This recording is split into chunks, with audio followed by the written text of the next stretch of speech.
Assalamualaikum warahmatullahi wabarakatuh. Saya perwakilan dari kelompok 4 Statistika Terapan. Di sini kami akan memaparkan materi mengenai analisis kovarians. Adapun anggota kelompok kami yang pertama ada saya sendiri, Tria Rizkia. Kemudian ada Wilsyah Hasna Marsanda, Wisnu Saputra, dan Wulan Najla Atala. Baik, kita langsung saja kepada pembahasan berikut ini.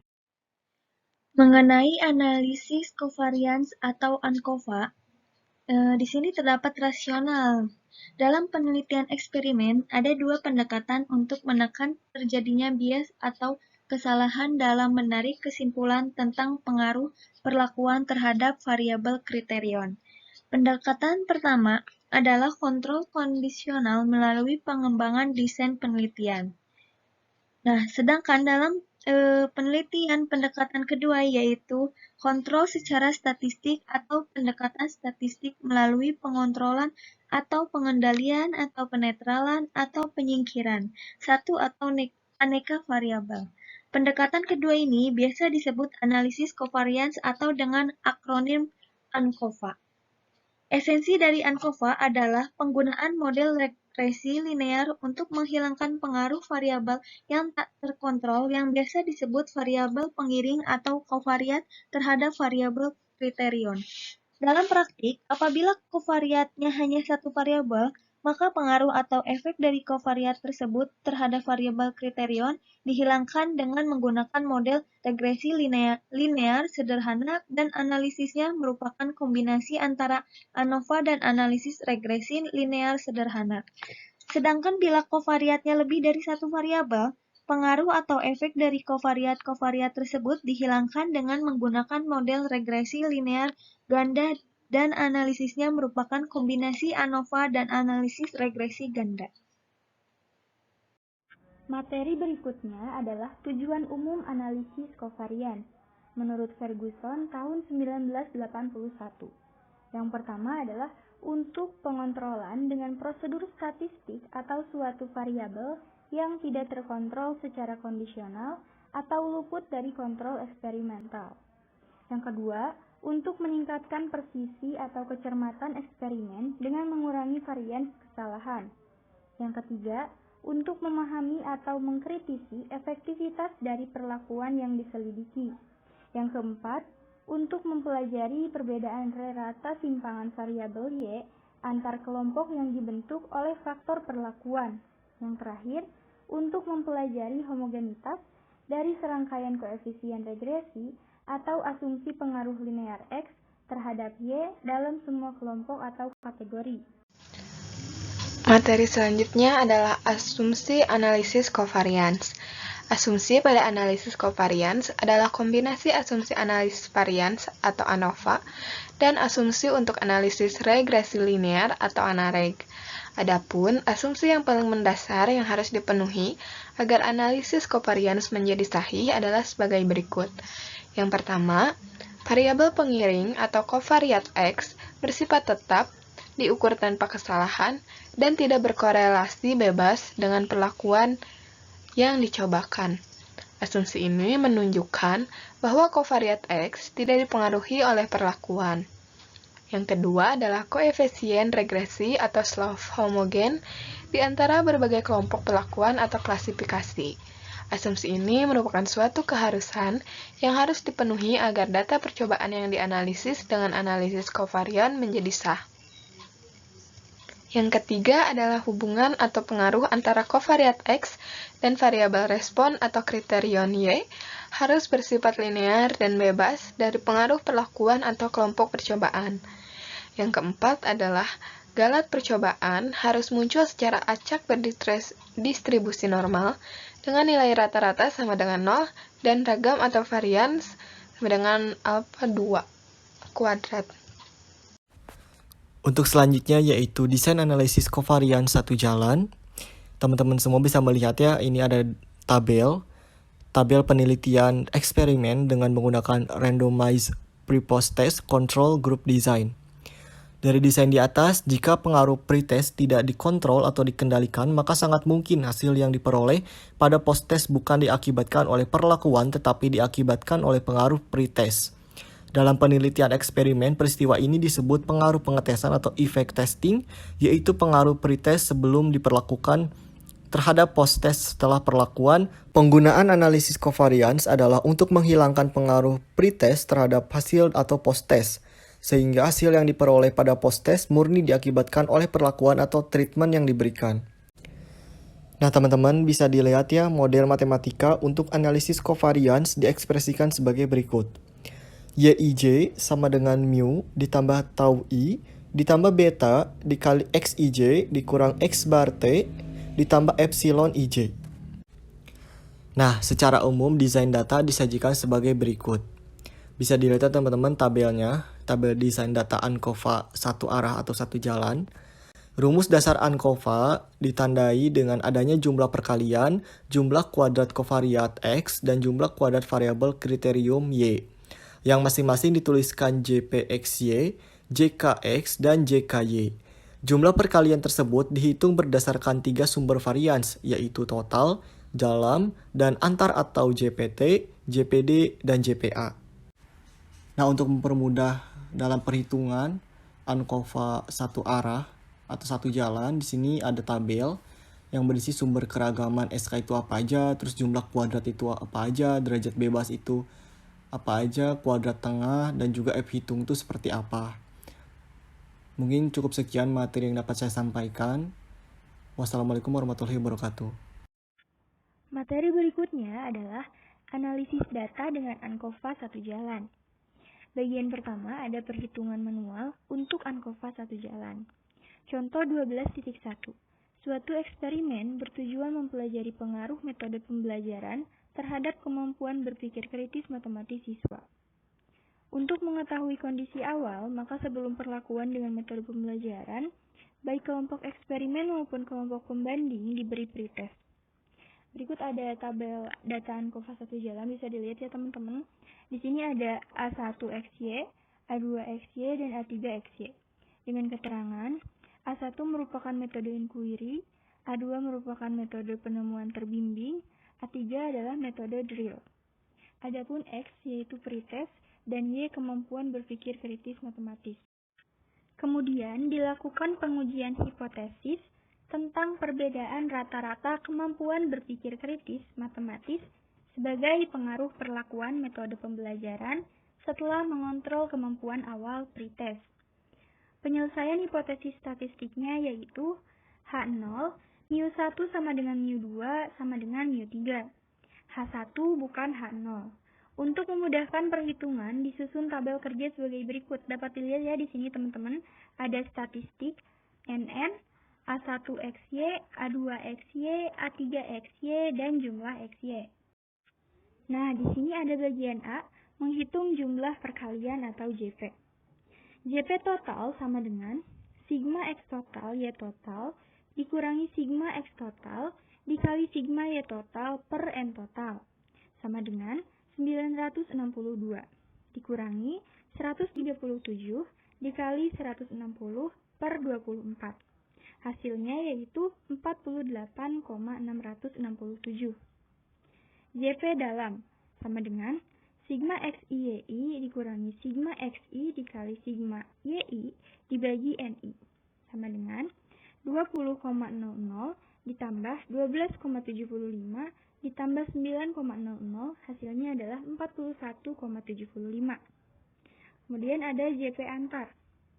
Sigma XI dikali sigma YI dibagi NI dikurangi sigma X total dikali sigma Y total dibagi N total sama dengan 48 dikali 62 per 8 ditambah 47 dikali 54 per 8 ditambah 42 dikali 44 per 8 dikurangi 137 dikali 160 per 24.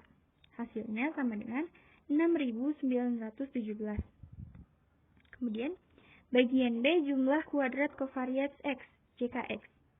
JKX total sama dengan sigma X T kuadrat dikurangi sigma X T kuadrat per N total sama dengan 833 dikurangi 137 kuadrat dibagi 24. Hasilnya adalah 50,5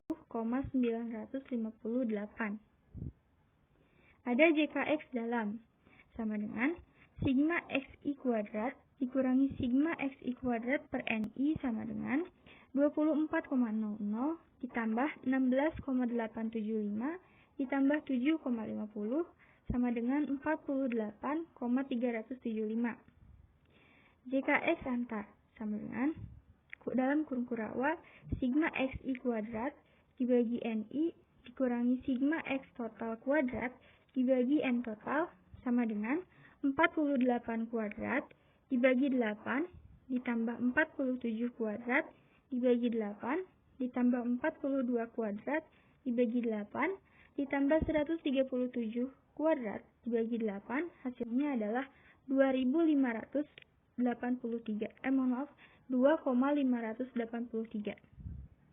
Nah, kemudian ada C, jumlah kuadrat variabel respon Y, JKY. JKY total sama dengan sigma Y total kuadrat dikurangi sigma Y total kuadrat dibagi N total sama dengan 1132 dikurangi 160 kuadrat dibagi 24. Hasilnya adalah 65,333. JKY dalam sigma A I sama dengan I dalam kurung kurawa sigma YI kuadrat dikurangi sigma YI kuadrat dibagi NI sama dengan sigma I sama dengan 1A YI kuadrat sama dengan 19,5 ditambah 11,50 ditambah 14,00. Hasilnya adalah 45,00.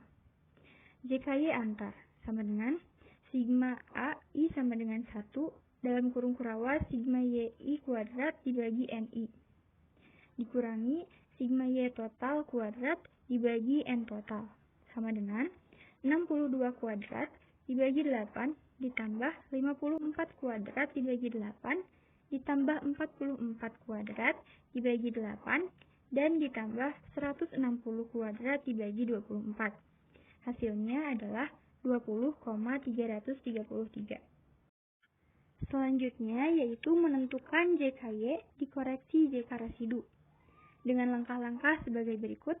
Yang pertama, menentukan koefisien regresi Y atas X, BXY. BXY total sama dengan JP total per JKX total sama dengan 48,667 per 50,958 sama dengan 0,955. BXY dalam sama dengan JP dalam per JKX dalam sama dengan 41,750 per 48,375 sama dengan 0,863. BXY antar sama dengan JP antar per JKX antar sama dengan 6,917 per 2,583. Hasilnya adalah 2,677. Yang kedua, menentukan JK regresi untuk berbagai sumber varians. JK regresi total sama dengan BXY total dikali JP total sama dengan 0,955 dikali 48,667. Hasilnya sama dengan 46,478. JK regresi dalam sama dengan BXY dalam dikali JP dalam sama dengan 0,863 dikali 41,750 sama dengan 36,032. JK regresi antar. JK regresi T dikurangi JK regresi D sama dengan 46,478 dikurangi 36,32. Hasilnya adalah 10,446. Yang ketiga, menentukan jumlah kuadrat Y residu JK residu. JK residu T sama dengan JKY T dikurangi JK regresi T sama dengan 65,333 dikurangi 46,478. Hasilnya adalah 18,855. JK residu D sama dengan JKYD dikurangi JK regresi D sama dengan 45,000 dikurangi 36,032 sama dengan 8,968. JK residu antar sama dengan JKY antar dikurangi JK regresi antar sama dengan 20,333 dikurangi 10,446. Hasilnya adalah 9,888. Next, menentukan derajat bebas dB. dB residu T sama dengan NT dikurangi M dikurangi 1 sama dengan 24 dikurangi 1 dikurangi 1 sama dengan 22 dalam kurung M sama dengan 1.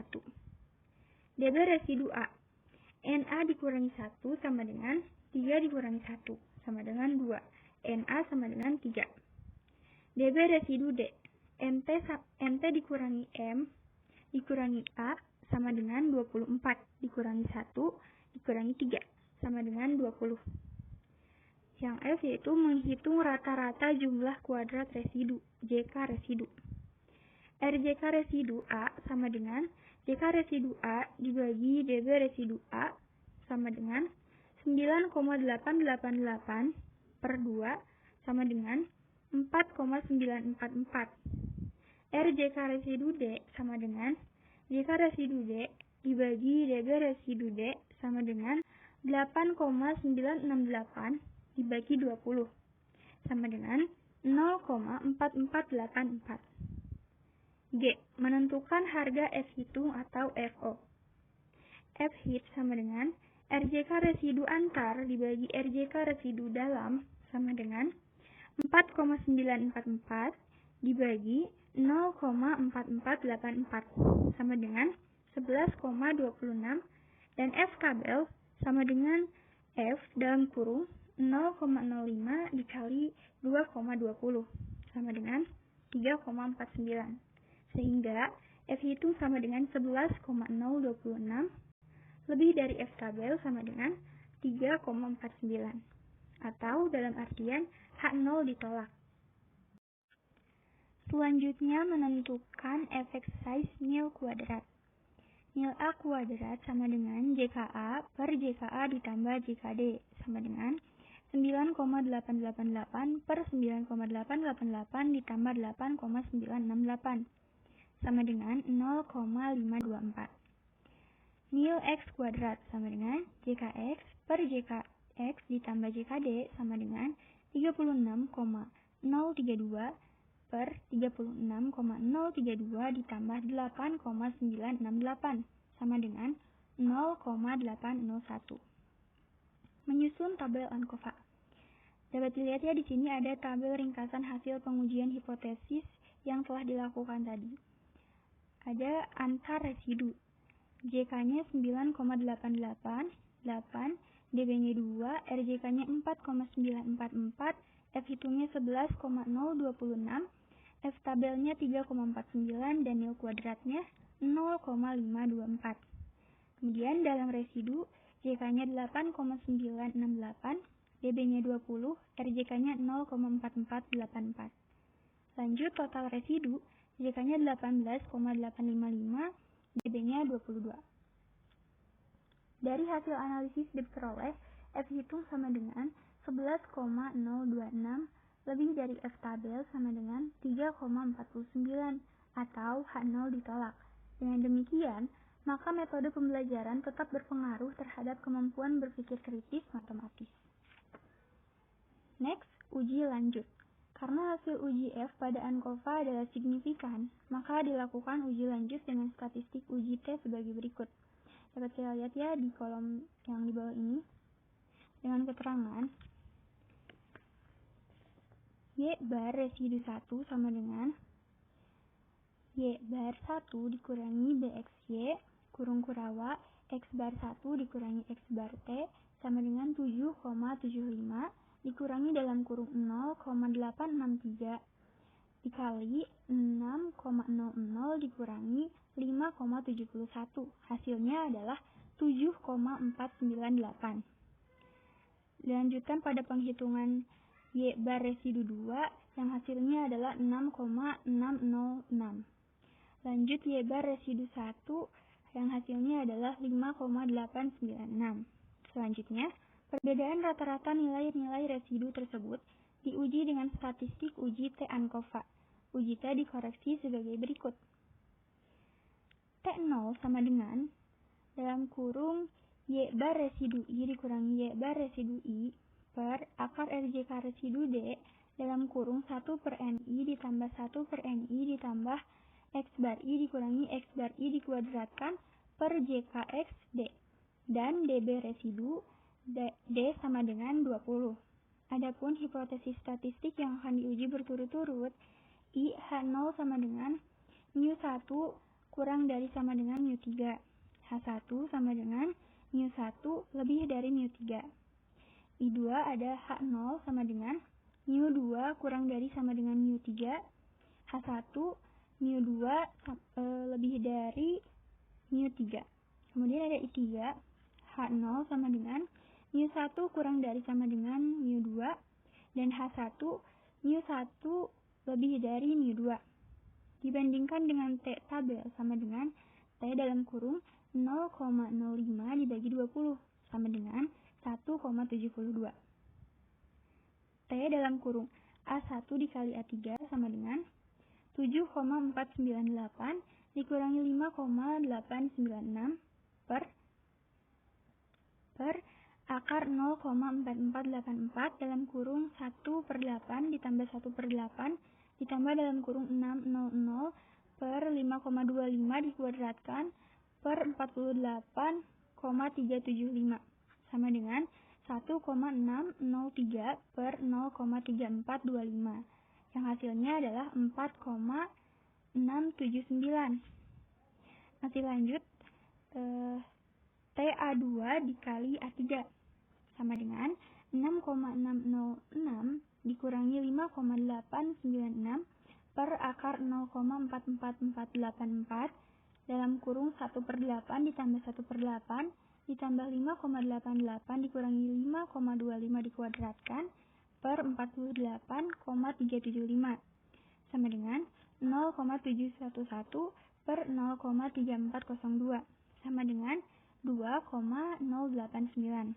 Lanjut, T dalam kurung A1 dikali A2 sama dengan dalam kurung 7,498 per 6,606 per akar 0,4484 dalam kurung 1 per 8 tambah 1 per 8 ditambah dalam kurung 6,00 dikurangi 5,88 kuadrat dibagi 48,375 sama dengan 0,892 per 0,3350. Hasilnya adalah 2,663.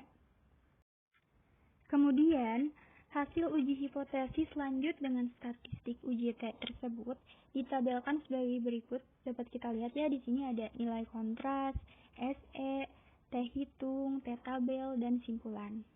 Oke, lanjut efisiensi relatif dan ketepatan model. Yang pertama, efisiensi relatif atau ER. Untuk melihat efisiensi relatif dari analisis covariance terhadap analisis variance, dapat digunakan rumus efisiensi relatif sebagai berikut. ER sama dengan RJKY D dalam kurung tidak dikoreksi per RJKY D dalam kurung efektif setelah dikoreksi dikali 100% dalam kurung gas pers, 1995512, di mana RJKY D tidak dikoreksi sama dengan JKY per NT dikurangi NA sama dengan 45,00 per 24 dikurangi 3 sama dengan 45,00 per 21 sama dengan 2,1429.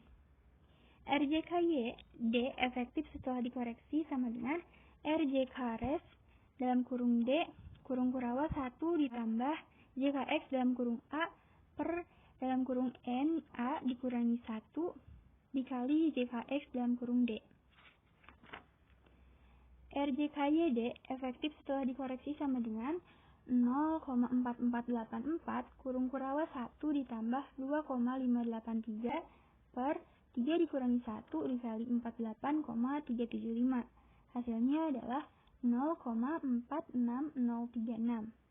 Jadi ER sama dengan 2,1429 per 0,46036 dikali 100% sama dengan 4,6548 dikali 100% sama dengan 465,48%.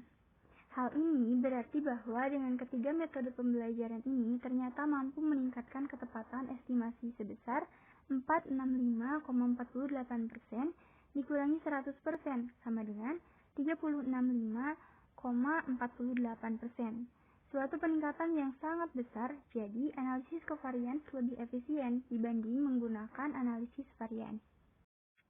Lanjut pada pemeriksaan ketepatan model. Bagian A, pengujian ketepatan penggunaan covariat X dalam model yang hipotesisnya yaitu sebagai berikut. H0, beta sama dengan 0. Pretest X tidak berpengaruh terhadap kemampuan berpikir kritis matematis. H1 sama dengan beta tidak sama dengan 0. Pretest X berpengaruh terhadap kemampuan berpikir kritis matematis. Statistik uji yang digunakan adalah sebagai berikut. F0 sama dengan dalam kurung JP dalam kurung D kuadrat per JKX dalam kurung D per RJK residu dalam kurung D sama dengan 41,750 kuadrat per dalam kurung 48,375 per 0,4484 sama dengan 80,36 dan F tabelnya sama dengan F dalam kurung 0,05 dibagi 1/20 sama dengan 4,35. Karena FO sama dengan 80,36 lebih dari F tabel sama dengan 4,35, maka HO ditolak. Hal ini berarti terdapat pengaruh pretest X terhadap kemampuan berpikir kritis matematis Y. Dengan demikian, perlibatan pretest X dalam model ANCOVA adalah tepat. Lanjut bagian B, pengujian terhadap asumsi bahwa metode pembelajaran tidak berkorelasi dengan pretest X. Hipotesisnya yaitu H0 tidak ada hubungan antara perlakuan metode pembelajaran dengan pretest X yang dilibatkan dalam model. H1 bukan H0. Statistik uji yang digunakan adalah sebagai berikut. F0 sama dengan dalam kurung JKX dalam kurung A per dalam kurung NA dikurangi 1 per JKX dalam kurung D per NT dikurangi NA sama dengan dalam kurung 2,583 per 2 per 48,375 per 21 sama dengan 1,2915 per 2,3036. Hasilnya adalah 0,561. Bandingkan F tabel sama dengan F dalam kurung 0,05 banding 2/21 sama dengan 3,47. Karena FO kurang dari sama dengan FT, maka H diterima. Berarti metode pembelajaran yang diberikan tidak dipengaruhi dengan pretest X. Bagian C, pengujian kesejajaran atau kehomogenan koefisien regresi masing-masing perlakuan A1, A2, dan A3. Berikut hipotesis yang akan diuji. H0, beta 1 sama dengan beta 2 sama dengan beta 3. Artinya, ketiga koefisien regresi sama. H1 sama dengan bukan H0. Langkah-langkah pengujian menggunakan data pada tabel kerja. Langkah pertama menentukan koefisien regresi dengan rumus BI sama dengan sigma XI per sigma XI kuadrat. Yang pertama kita akan mencari B1 terlebih dahulu. B1 sama dengan sigma X1 Y1 per sigma X1 kuadrat sama dengan 20,00 per 24,00 sama dengan 0,833. Kemudian mencari A1 sama dengan Y bar 1 dikurangi B1 X bar 1 sama dengan 7,75 dikurangi dalam kurung 0,833 dikali dalam kurung 6,00 sama dengan 2,752. Jadi persamaan regresi kelompok A1 YA sama dengan 2,75 ditambah 0,833 X1. Lanjut mencari B2 sama dengan sigma X2 Y2 per sigma X2 kuadrat sama dengan 12,750 per 16,875. Hasilnya adalah 0,756. A2 sama dengan Y bar 2 dikurangi B2 X bar 2 sama dengan 6,75 dikurangi dalam kurung 0,756 dikali dalam kurung 5,88 sama dengan 2,31. Jadi, persamaan regresi kelompok A2 yaitu 2,31 ditambah 0,756 X2.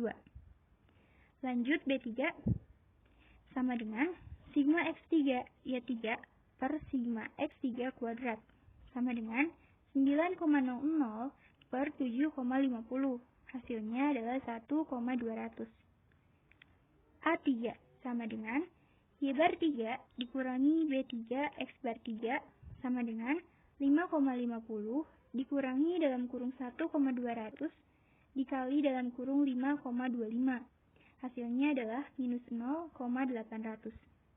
Persamaan regresi kelompok A3 yaitu minus 0,800 ditambah 1,200 X3. Langkah kedua, menentukan jumlah kuadrat regresi. Rumus yang digunakan yaitu JK regresi dalam kurung AI sama dengan BI sigma XI YI. Yang pertama kita mencari JK regresi A1 sama dengan dalam kurung 0,833 dikali dalam kurung 20,00. Hasilnya adalah 16,667. JK regresi A2 sama dengan dalam kurung 0,756 dikali dalam kurung 12,75 sama dengan 9,633. Lanjut, JK regresi A3 sama dengan dalam kurung 1,200 dikali dalam kurung 9,00 sama dengan 10,800. Langkah ketiga, menentukan jumlah total kuadrat residu.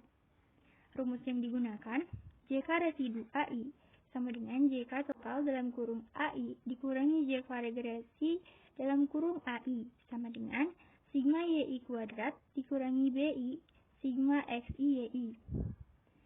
JK residu A1 yaitu 19,50 dikurangi 16,667 hasilnya adalah 2,833. JK residu A2 11,50 dikurangi 9,633 hasilnya yaitu 1,867. Kemudian JK residu A3 14,00 dikurangi 10,80 sama dengan 3,200 sehingga total JK residu AI sama dengan sigma JK residu AI sama dengan 2,833 ditambah 1,867 ditambah 3,20.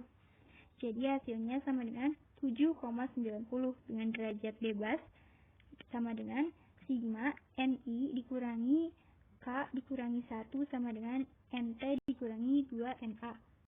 Melanjutkan yang tadi, sama dengan dalam kurung 8 dikurangi 1 dikurangi 1 ditambah dalam kurung 8 dikurangi 1 dikurangi 1 ditambah 8 dikurangi 1 dikurangi 1 sama dengan 24 dikurangi 6 yaitu 18.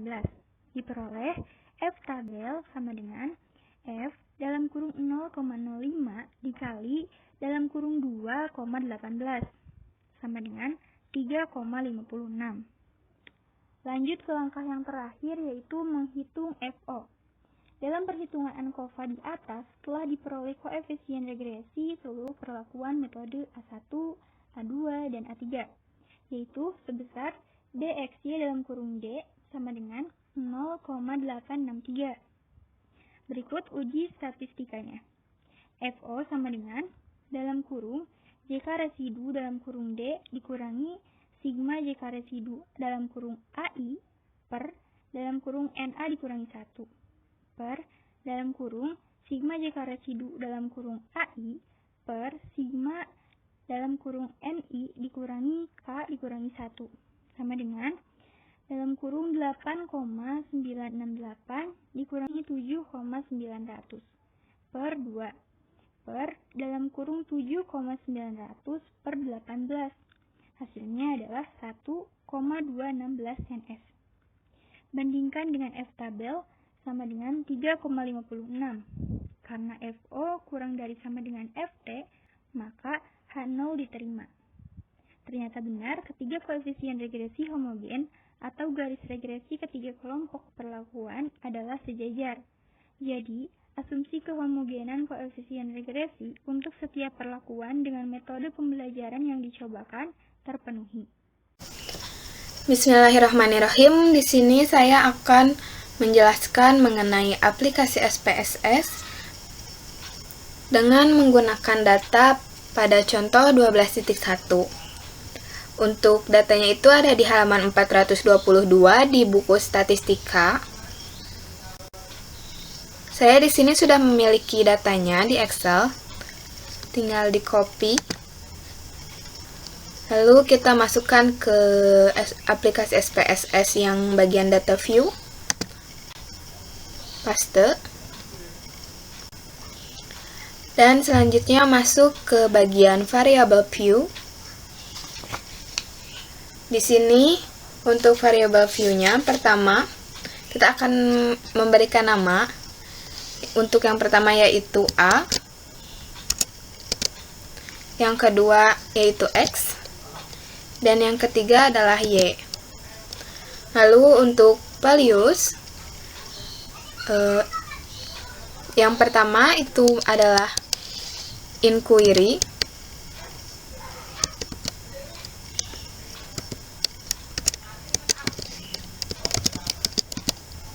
Add. Yang kedua adalah penemuan terbimbing.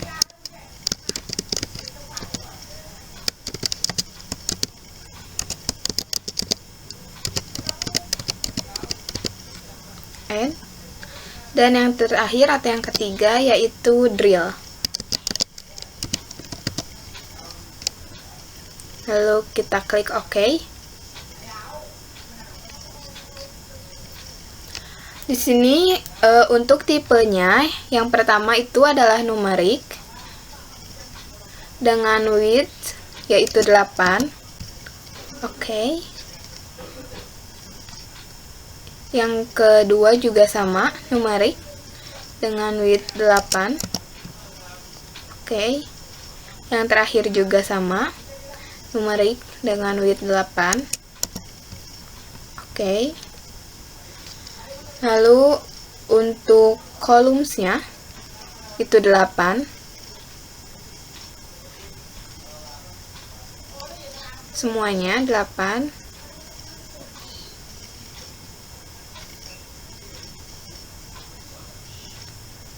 Dan untuk measure-nya sendiri, yang pertama tetap nominal, yang kedua itu skala, dan yang ketiga juga skala. Lalu selanjutnya kita kembali ke data view. Tampilannya akan berubah seperti ini. Kita klik pada bagian file, new, lalu syntax. Di sini kita memasukkan data yang seperti yang tertulis pada buku halaman 433. Di sini saya sudah punya datanya. Jadi tinggal di copy. Dan kita lalu masukkan ke bagian syntax. Paste. Setelah itu kita blok semuanya. Dan klik tanda segitiga hijau ini.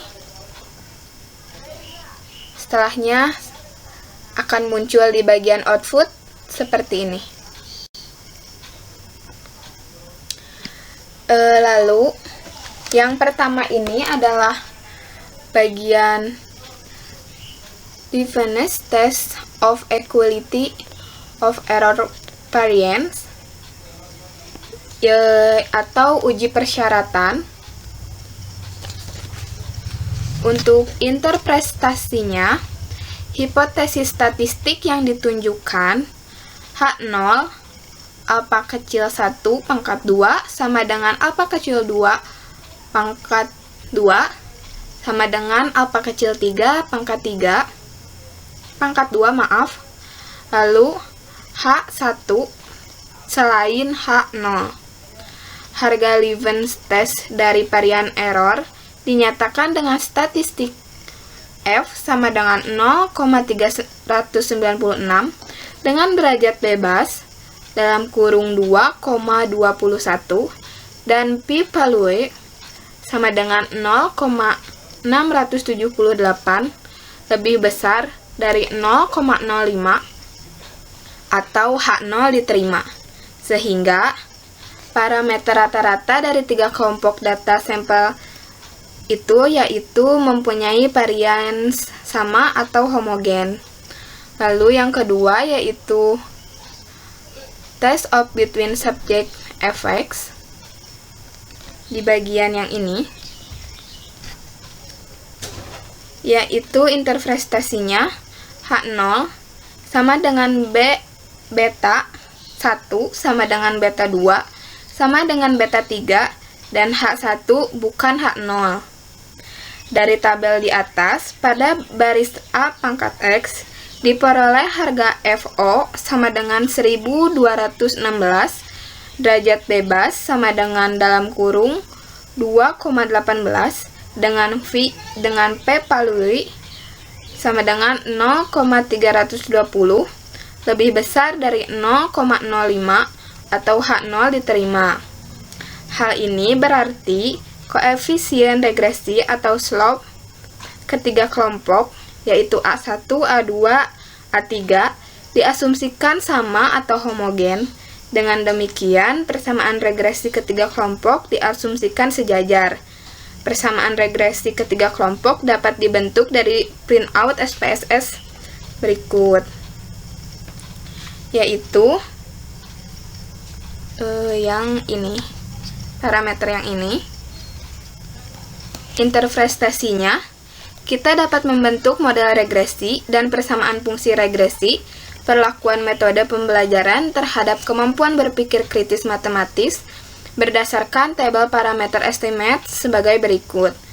Model regresi yaitu Y sama dengan min 0,800 tambah 3550, A sama dengan 1 tambah 3111, A sama dengan 2 tambah 1200X kurangi 0,367, A sama dengan 1 pangkat X min 0,444, A sama dengan 2 pangkat X. Persamaan regresi Y topi sama dengan beta O tambah beta I tambah delta O tambah delta I pangkat X. Kelompok A1 sama dengan Y topi sama dengan dalam kurung min 0,800 tambah 3.550 tambah dalam kurung 1.200 tambah 0,367 pangkat X1 sama dengan 2.750 tambah 0,833 X1. Lalu kelompok A2 yaitu Y topi sama dengan dalam kurung min 0,800 tambah 3.111 tambah dalam kurung 1.200 min 0,444 pangkat X2 sama dengan 2.311 tambah 0,756 X2. Kelompok A3 sama dengan Y topi sama dengan dalam kurung min 0,800 tambah 0,000 tambah 1.200 min 0,000 pangkat X3 sama dengan min 0,800 tambah 1.200 X3. Yang kedua yaitu uji hipotesis yang ini, yang bagian atas. Yang ini. Interpretasinya, dari tabel di atas diperoleh harga F hitung atau FO dalam kurung A sama dengan 11,026 derajat bebas sama dengan 2,20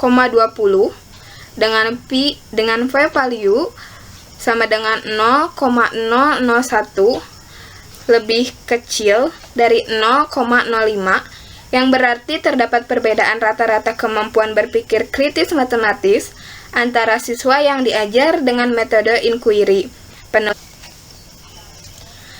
penemuan terbimbing, dan drill setelah mengontrol pengaruh pretest. Hal ini berarti metode pembelajaran mempunyai pengaruh terhadap kemampuan berpikir kritis matematis siswa. Ternyata faktor metode pembelajaran dapat menjelaskan 86,30% variasi kemampuan berpikir kritis matematis. H0 dibagi BI, beta I sama dengan delta sama dengan 0, I sama dengan 1,2 dan H1 bukan H0. Dari tabel baris corrected model diperoleh F0 sama dengan 41,903, derajat bebas sama dengan dalam kurung 3,20 dan P value sama dengan 0,000 lebih kecil 0,05. Itu artinya H0 ditolak, sehingga covariat IQ atau X dan metode pembelajaran atau A secara simultan berpengaruh terhadap kemampuan berpikir kritis matematis. Selanjutnya dilakukan uji lanjut dengan statistik T seperti berikut ini. Yang ini ya, parameter estimatis untuk uji lanjut. Adapun hipotesis statistik yang akan diuji ya berturut-turut. Yang pertama adalah H0 mu 1 lebih kecil sama dengan dari mu 3, H1 sama dengan mu 1 lebih besar dari mu 3, dan yang kedua adalah H0 mu 2 lebih kecil sama dengan daripada mu 3, dan H1 sama dengan mu 2 lebih besar dari mu 3. Yang ketiga, H0 mu 1 lebih kecil sama dengan dari mu 2, lalu H1 sama dengan mu 1 lebih besar dari mu 2. Yang keempat, H0 delta lebih kecil sama dengan dari 0, dan H1 sama dengan delta lebih besar dari 0. Dari hasil analisis pada tabel di atas, diperoleh harga statistik uji min T. Yang pertama adalah T0 dalam kurung A1 kali A3 sama dengan 4679 dengan derajat bebas 20 dan Q value 0,000 lebih kecil dari 0,05 atau H0 ditolak. Dengan demikian, kemampuan berpikir kritis matematis siswa yang diajar dengan metode inquiry lebih tinggi daripada siswa yang diajar dengan metode drill setelah mengontrol pengaruh pretest. Yang B yaitu T0 A2 sama kali A3 sama dengan 2,089 dengan derajat bebas 20 dan P value sama dengan 0,05 per 2 sama dengan 0,025 lebih kecil 0,05 atau H0 ditolak. Dengan demikian, kemampuan berpikir kritis matematis siswa yang diajar dengan metode penemuan terbimbing lebih tinggi daripada siswa yang diajar dengan metode drill setelah mengontrol pengaruh pretest. Yang C, dari hasil statistik uji T, yang pertama dan yang kedua diperoleh kesimpulan bahwa kemampuan berpikir kritis matematis siswa yang diajar dengan metode inquiry lebih tinggi daripada siswa yang diajar dengan metode penemuan terbimbing setelah mengontrol pengaruh pretest. Dan yang terakhir, yang D, yaitu uji hipotesis pengaruh kovariat IQ dari tabel diperoleh T0 sama dengan 8,964 dengan p-value 0,000 lebih kecil daripada 0,05 atau H0 ditolak, sehingga terdapat pengaruh positif IQ terhadap kemampuan berpikir kritis matematika. Sekian yang bisa saya sampaikan mengenai aplikasi SPSS satu jalan Ankolva dengan satu jalan. Terima kasih. Baik teman-teman, di sini saya akan melanjutkan mengenai analisis data dengan penerapan analisis covariance dua jalan. Sebelumnya sudah dipaparkan oleh teman saya ya mengenai analisis data dengan penerapan analisis covariance satu jalan. Mungkin teman-teman juga bisa dapat dipahami. Nah, langsung aja ya. Dalam perhitungan manual untuk analisis covariance dua jalan, di sini terdapat tabel. Bisa dilihat oleh teman-teman juga di buku di halaman 437, tabel 12.6, yaitu data IQ dan kemampuan pemecahan masalah matematika. Nah, dalam tabel ini bersangkutan terkaitin dengan contoh tabel nomor 12.2, yaitu suatu penelitian bertujuan mempelajari pengaruh metode pembelajaran dan model asesmen terhadap kemampuan pemecahan masalah matematika atau KPMM dengan mengontrol pengaruh intelligence quotient atau IQ. Metode pembelajaran meliputi metode inquiry atau AI dan metode drill atau A2. Sedangkan model asesmen yang dilibatkan meliputi asesmen kinerja B1 dan asesmen konvensional B2. Karena kemampuan pemecahan masalah matematika sangat dipengaruhi oleh IQ siswa, maka IQ siswa harus dikendalikan secara statistik. Lalu dalam tabel tersebut terdapat keterangan bahwa A1B1 yaitu kelompok siswa dengan perlakuan metode inquiry dan asesmen kinerja. Lalu A2B1 yaitu kelompok siswa dengan perlakuan metode drill dan asesmen kinerja. Lalu ada A1B2 yaitu kelompok siswa dengan perlakuan metode inquiry dan asesmen konvensional. Yang terakhir A2B2 yaitu kelompok siswa dengan perlakuan metode drill dan asesmen konvensional. Yaitu ada Y dan X, sedangkan Y yaitu kemampuan pemecahan masalah matematika, sedangkan X yaitu intelligence quotient atau IQ. Nah, selanjutnya juga di sini terdapat tabel 12.7, tabel persiapan. Bisa dilihat juga di halaman 438, yaitu tabel di sini tuh untuk mempermudah dalam perhitungan disarikan jumlah kuadrat dan jumlah hasil kali pada tabel tersebut. Jadi bisa teman-teman melihat dari tabel yang sebelumnya dengan tabel yang 12.7 ini, yaitu untuk mempermudah dalam penghitungan. Di sini terdapat uji persyaratan, di mana uji persyaratan analisis covariance yaitu meliputi yang pertama uji normalitas, yang kedua uji homogenitas, yang ketiga uji linearitas, dan yang keempat uji kesejajaran atau homogenitas, garis regresi atau slope untuk setiap kelompok AB. Uji persyaratan yang akan dibahas pada bagian ini hanya uji kesejajaran garis regresi, yaitu salah satu uji persyaratan utama dalam ANCOVA. Adapun hipotesis yang dilakukan adalah sebagai berikut. Nah, bisa dilihat juga teman-teman, terdapat rumus dalam uji persyaratan ini, yaitu uji persyaratan kesejajaran garis regresi, yaitu H0 dibagi beta 11 sama dengan beta 21 sama dengan beta 12 sama dengan beta 22. Atau keempat koefisien regresi sama atau sejajar.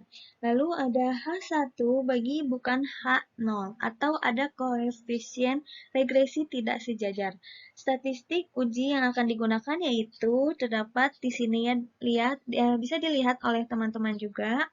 dalam halaman 438 bahwa F0 sama dengan JK res dalam kurung D dikurang JK res dalam kurung A1 B1 atau NA dalam kurung B dikurang 1 per JK res A dalam kurung 1A B1 atau NT dikurang 2N A dalam kurung B, di mana NA atau dalam kurung B sama dengan 4, NT sama dengan 64, DBL sama dengan NAB dikurang 1 sama dengan 3, DB2 sama dengan NT dikurang 2N, A dalam kurung B sama dengan 4, 64 kurang 2 dalam kurung 4, yaitu sama dengan hasilnya 56.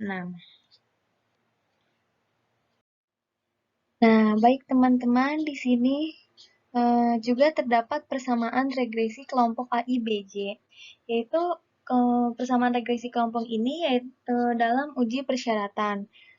Terdapat 4 persamaan dalam regresi kelompok ini, yaitu ada regresi A1B1, regresi A2B1, ada regresi A1B2, lalu yang terakhir ada regresi A2B2.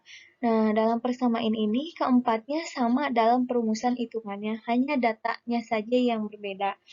Kita bisa ambil salah satu contoh dari regresi A1B1, bahwa B11 sama dengan sigma S11 Y11 per sigma X 11 pangkat 2 sama dengan 25,313 per 256,438 sama dengan 0,987. Nah, sebelum diteruskan dengan hasilnya, kita bisa lihat dari sigma X 11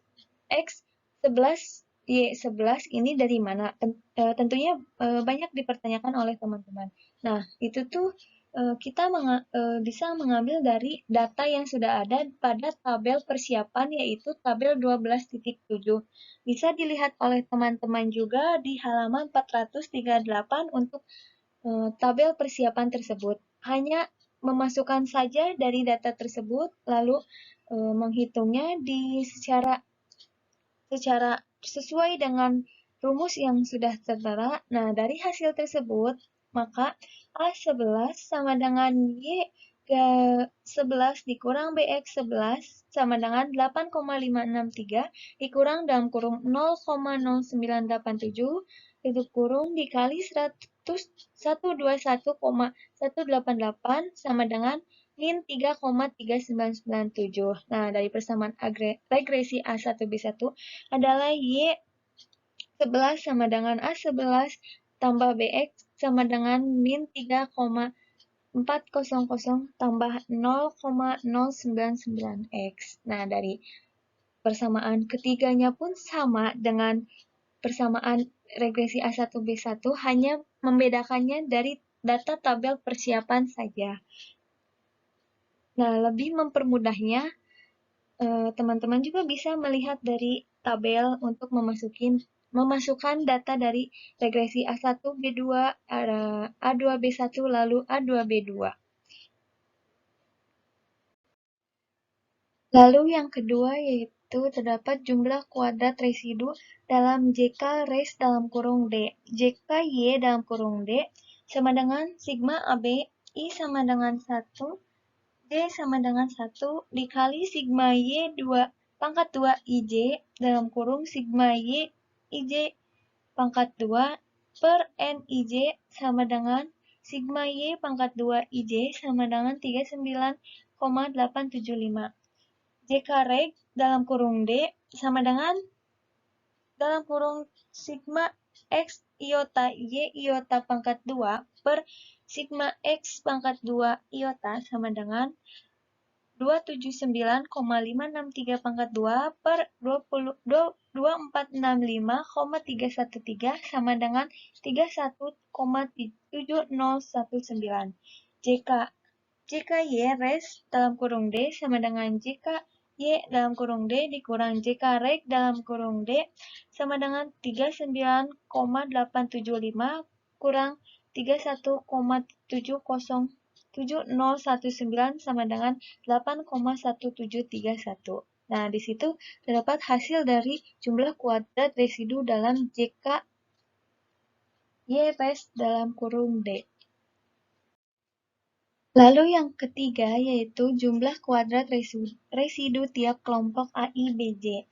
Nah, di sini juga terdapat JKY res dalam kurung A1B1, lalu ada JKY res dalam kurung A1B2, JKY res dalam kurung A2B1, JKY res dalam kurung A2B2, lalu yang terakhir ada JKY res dalam kurung A1BJ. Nah, dapat disimpulkan ya teman-teman, kalau dalam perumusannya sama saja di antara 5 data tersebut, tetapi dalam perhitungan angka atau datanya bisa diambil atau diperoleh dalam tabel 12.7 yang terdapat di halaman 438.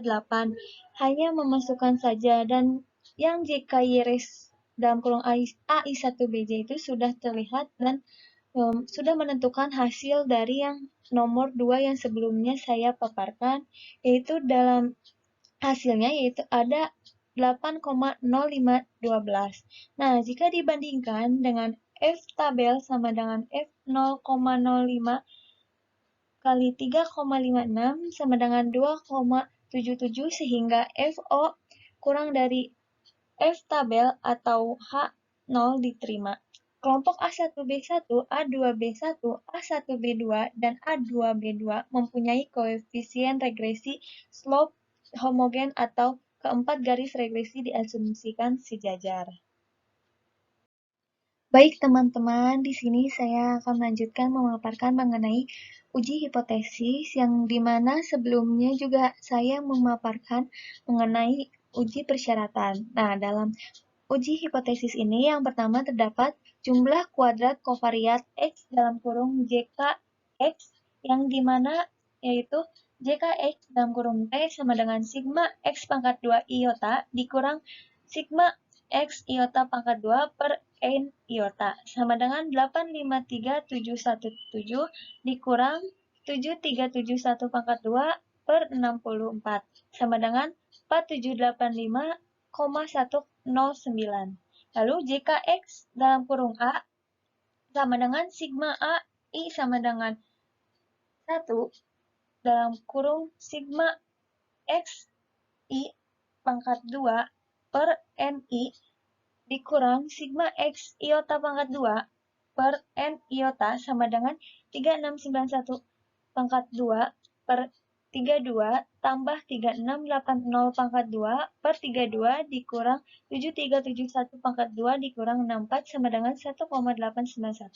Lalu jika X dalam kurung B sama dengan sigma B I sama dengan 1 dalam kurung sigma X J pangkat 2 per NJ dikurang sigma X iota pangkat 2 per N iota sama dengan 3680 pangkat 2 per 32 tambah 3691 pangkat 2 per 32 dikurang 7371 pangkat 2 per 64 sama dengan 1,891.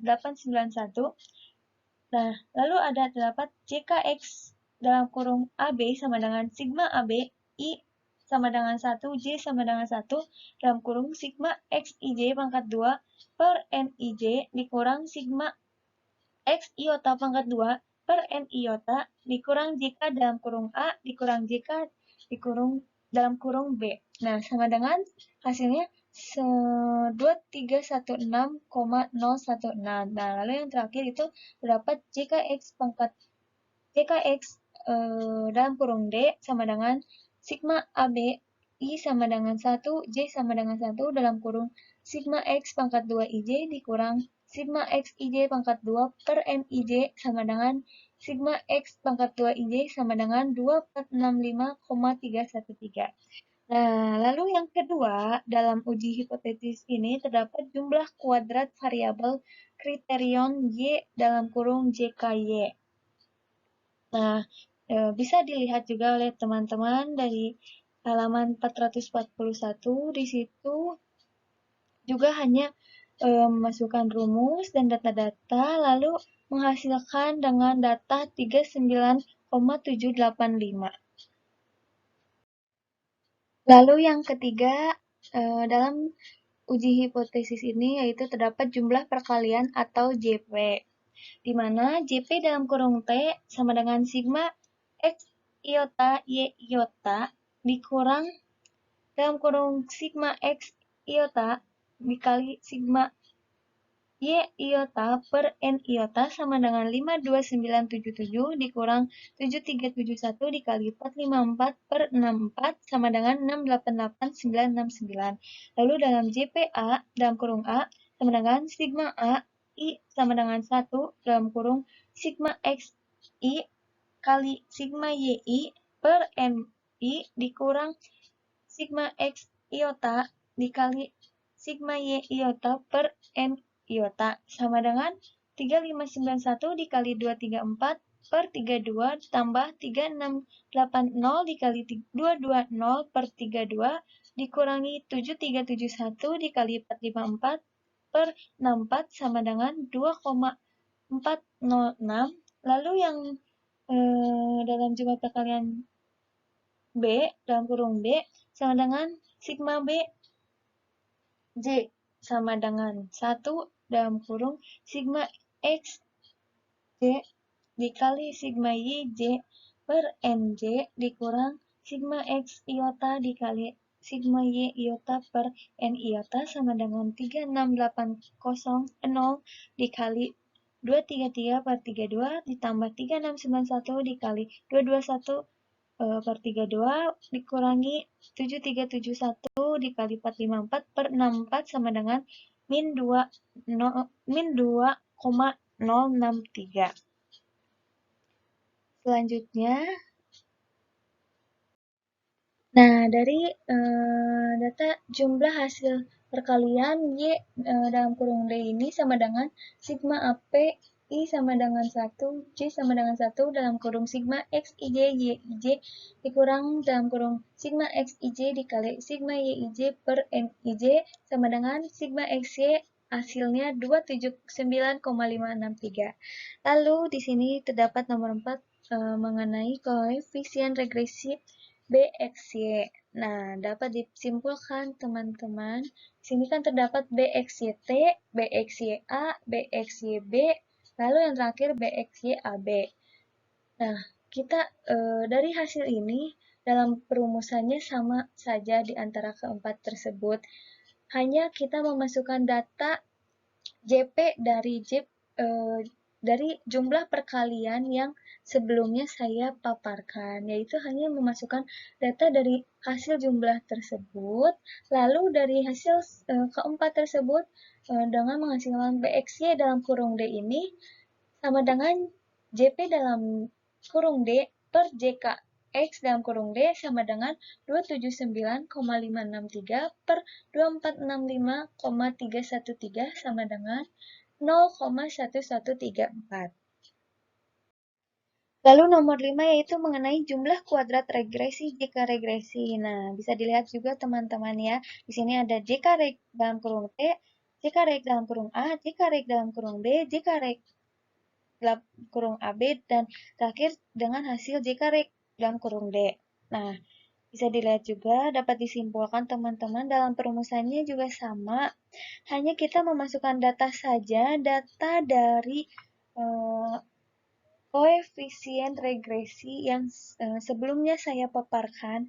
Dan di situ juga sudah dijelaskan bahwa dalam penghasilan dari hasil BXY itu, dalam setiap BXY T, A, B, dan AB sudah membuahkan hasil, dan di sini dalam jumlah kuadrat regresi JK hanya memasukkan data hasil data tersebut.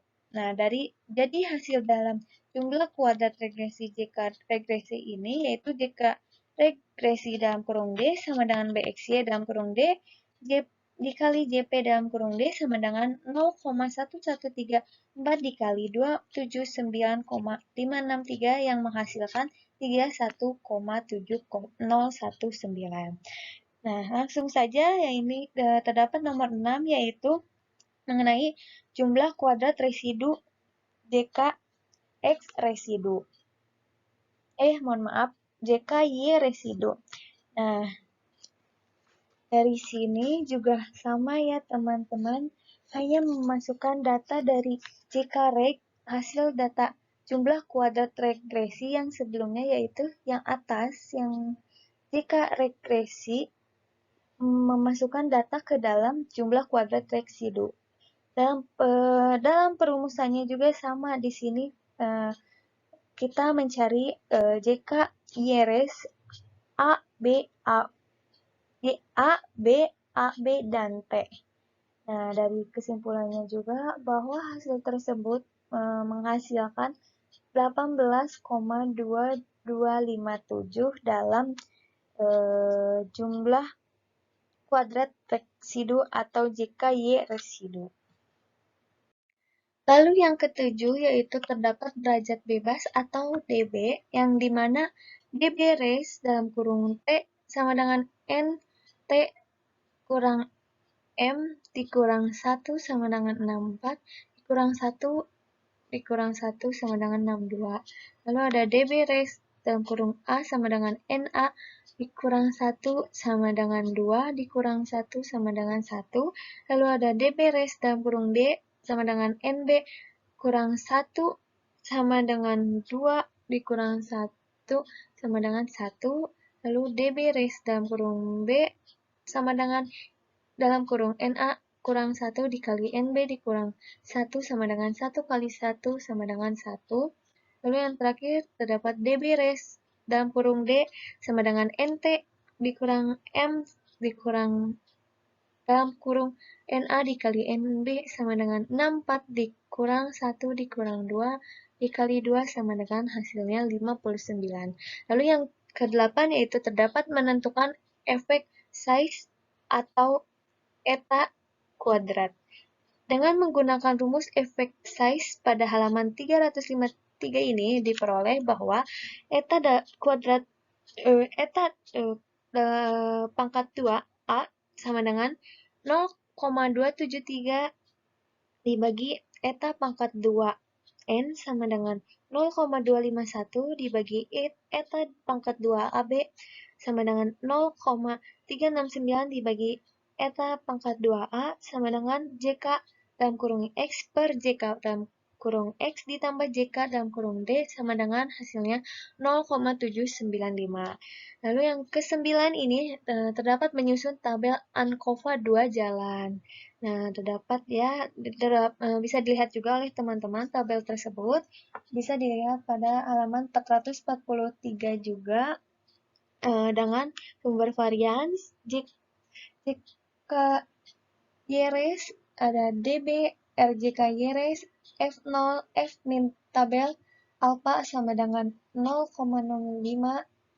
Lalu yang terakhir ada eta kuadrat. Nah, di situ juga sudah terdapat data-data dalam sumber variansnya masing-masing dengan total dalam dalam total jika IRS itu terdapat 18,226, sedangkan total dari diri itu 62.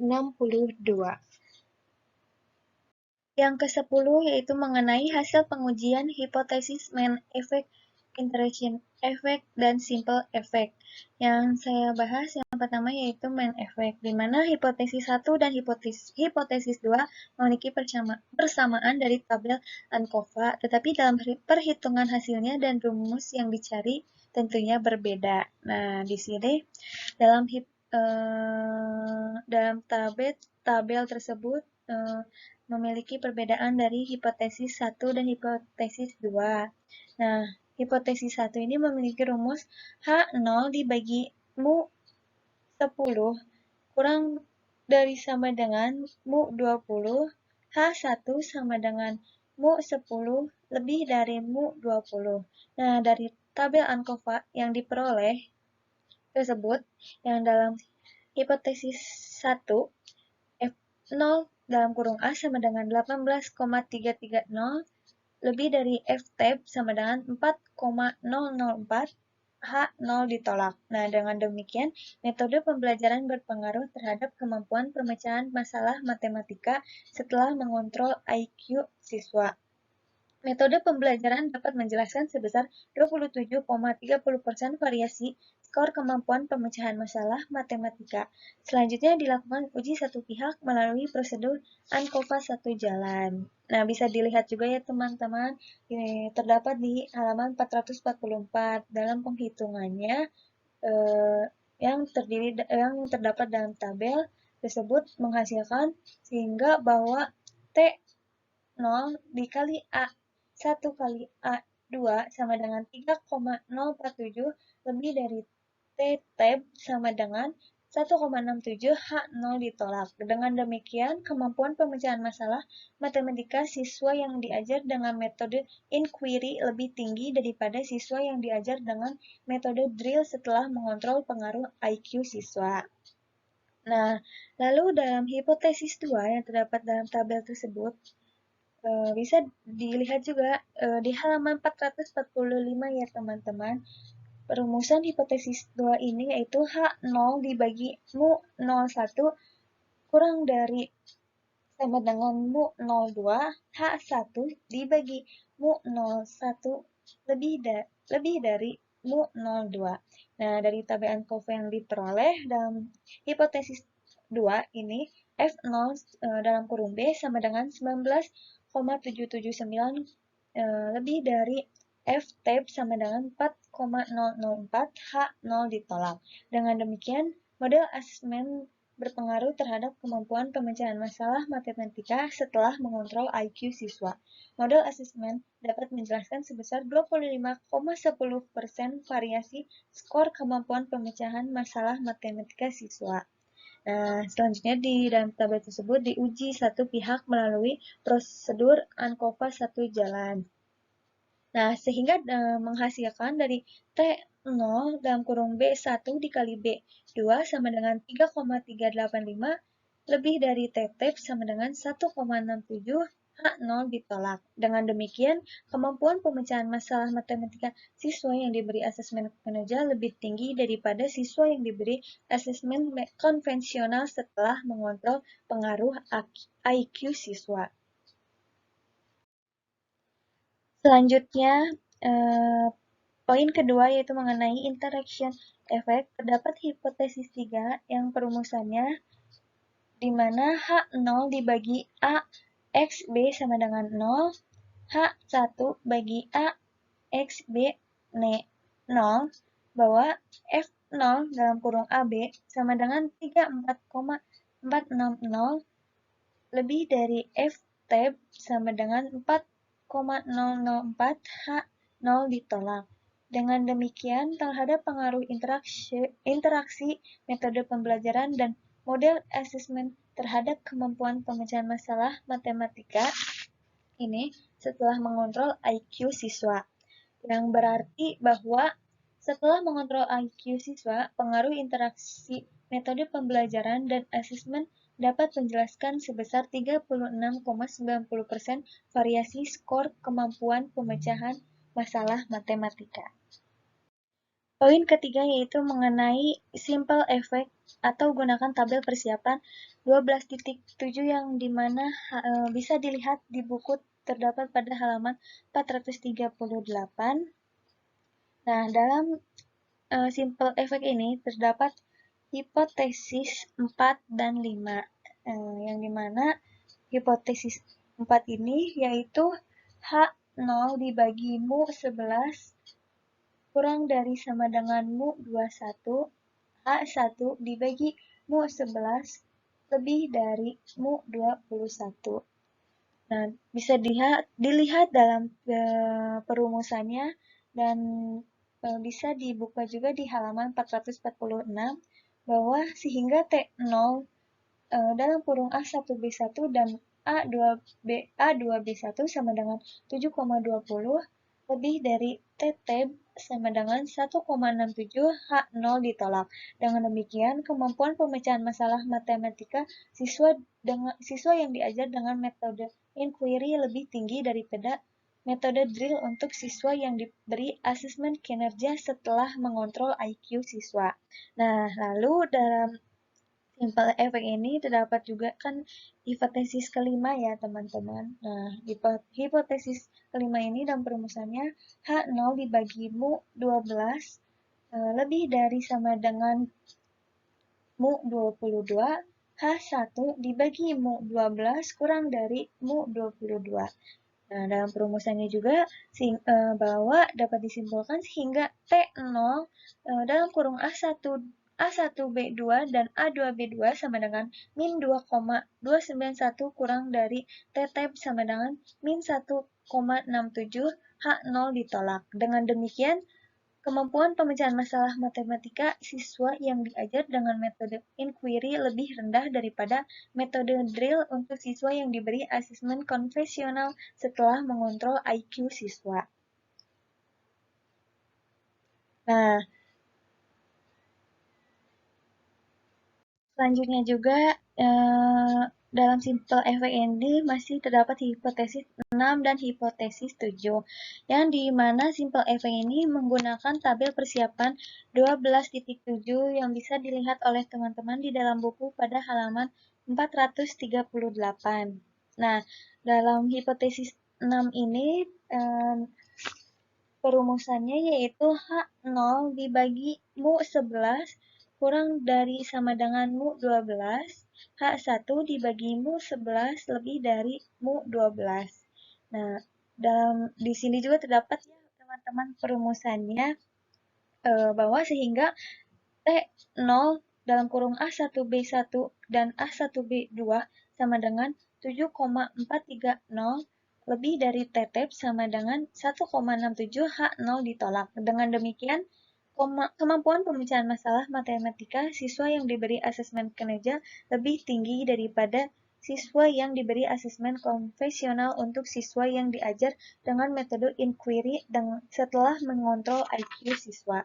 Nah, dari hipotesis 7 yang terakhir yaitu terdapat perumusannya yang dimana H0 dibagi mu 21 kurang dari sama dengan mu 22, H1 dibagi mu 21 lebih dari mu 22, yang di sini juga terdapat perumusannya ya teman-teman dalam penghitungan datanya, bahwa sehingga T0 dalam kurung A2B1 dan A2B2 sama dengan min 2,153 kurang dari T-tab sama dengan 1,67 H0 ditolak. Dengan demikian, kemampuan pemecahan masalah matematika siswa yang diberi asesmen kinerja lebih rendah daripada siswa yang diberi asesmen konvensional untuk siswa yang diajar dengan metode drill setelah mengontrol IQ siswa. Selanjutnya yang terakhir yaitu mengenai ringkasan hasil pengujian hipotesis. Bisa dilihat juga ya teman-teman di dalam PPT terdapat tabel yang dimana hasil uji hipotesis lanjut dengan statistik uji T. Bisa dilihat juga oleh teman-teman di dalam buku terdapat pada halaman 448. Nah, dalam tabel tersebut juga terdapat nilai kontras dalam data, beberapa data, lalu SE, T0, dan T-table. Nah, dari kesimpulannya juga bahwa ada kemampuan pemecahan masalah matematika siswa yang diajar dengan metode inquiry lebih tinggi daripada metode drill setelah mengontrol pengaruh IQ siswa. Dan ada pula dalam kesimpulannya bahwa dari data tersebut, pemecahan masalah dalam matematika siswa yang diberi ini asesmennya kinerjanya lebih tinggi daripada asesmen konvensional untuk siswa yang diajar dengan metode inquiry setelah mengontrol IQ siswa. Baik, terima kasih. Selanjutnya akan dipaparkan oleh Wisnu yang akan menayangkan aplikasi SPSS. Semoga teman-teman sekalian bisa menyimaknya dengan baik dan benar. Baiklah teman-teman, untuk selanjutnya yaitu analisis data dengan penerapan analisis covariance 2 jalan menggunakan aplikasi SPSS. Hal yang perlu kalian siapkan terlebih dahulu yang pertama kali sangat-sangat penting yaitu tentu saja data. Di sini saya sudah menyiapkan datanya, contoh data gender, pendidikan, dan ujian. Langsung saja kita masuk ke aplikasi SPSS-nya, klik yang variable view, klik yang name, kalian buat dulu 3 variable independennya, misalnya yang pertama itu gender, kemudian pendidikan, kemudian ujian. Selanjutnya ke desimal, ubah menjadi 0 semua, karena kita tidak memerlukan angka-angka desimal. Kemudian klik yang value untuk gender atau variable gender. Klik yang titik 3, masukkan value-nya angka 1 untuk pria. Klik add, kemudian angka 2 untuk wanita. Klik add, oke. Setelah itu kalian klik titik 3 untuk value variable pendidikan. Value yang pertama itu untuk SLTP. Klik add, kemudian value yang kedua itu untuk SLTA. Kemudian value untuk yang ketiga itu PT. Klik add, lalu oke. Setelah itu kalian ubah measure dari variable gender dan pendidikan ke nominal. Dan untuk ujian ke scale. Nah, setelah itu kalian langsung saja buka kembali Microsoft Excel atau datanya. Kalian kopikan ke aplikasi SPSS.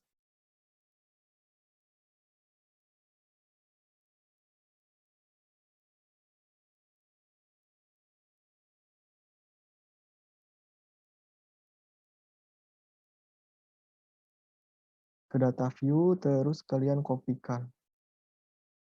Nah, setelah tercopy semua, kalian ke menu Analyze, kemudian klik yang General Linear Model, lalu ke Univariate, kemudian klik yang ujian, masukkan ke Dependent Variable, kemudian 2 variable ini masukkan ke Fixed Factor.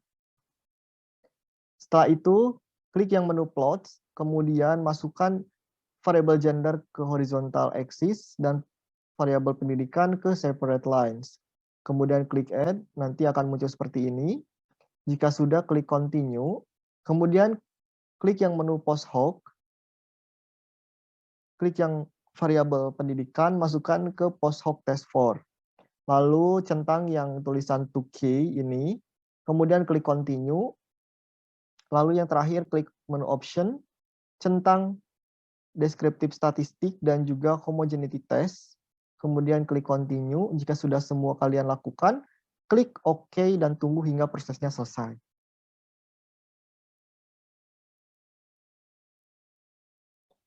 Nah, setelah semua penghitungannya telah selesai, kalian bisa melihat di sini ada beragam macam data yang dapat kalian amati. Yang pertama sih ada descriptive statistik.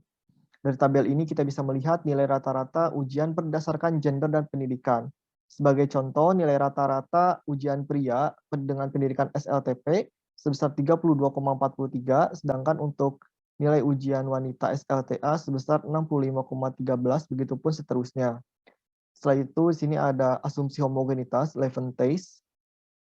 Di sini menunjukkan nilai signifikansi 0,527, yang dimana itu lebih besar ya dibanding 0,05, sehingga bisa dikatakan varian antar grup berbeda secara signifikan.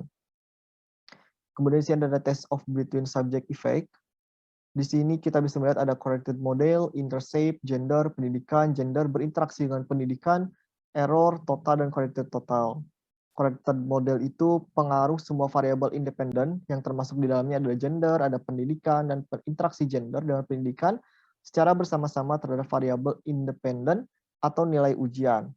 Apabila signifikansi kurang dari 0,05 berarti sama dengan signifikan. Nah, di sini kan hasilnya 0,000, berarti corrected model ini valid.